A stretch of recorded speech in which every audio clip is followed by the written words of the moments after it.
Have you ever wondered why some neural networks struggle with understanding the significance of past events in a sequence?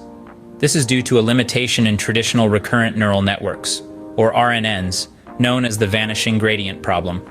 But fear not, there's a more advanced solution: long short-term memory networks, or LSTM networks. Let's start with the basics. RNNs are a type of neural network designed to handle sequential data.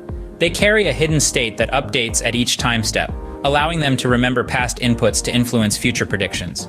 But they have a serious weakness: the vanishing gradient problem.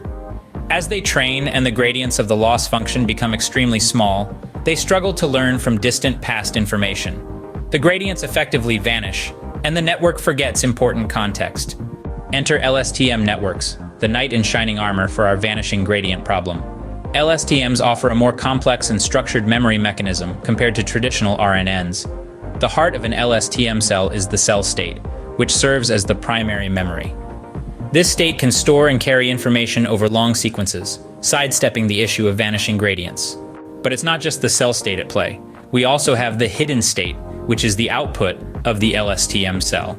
Influenced by the current input, the previous hidden state, and the cell state, the hidden state is vital for making predictions or decisions. Now, let's talk about gates. LSTMs use three types of gates to control the flow of information. The forget gate decides what information from the cell state should be forgotten or retained. The input gate determines what new information should be added to the cell state. The output gate controls what information from the cell state should be used to produce the output. The beauty of LSTM networks lies in their ability to remember long-term dependencies in sequential data.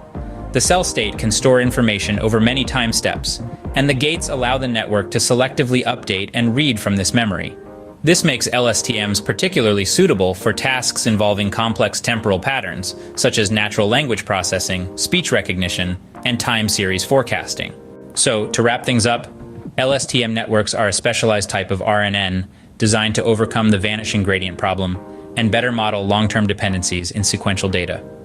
By using a specialized architecture with cell states and gates that control the flow of information, LSTMs have become a powerful tool for tasks that require understanding and prediction of complex temporal patterns. Now, isn't that quite something?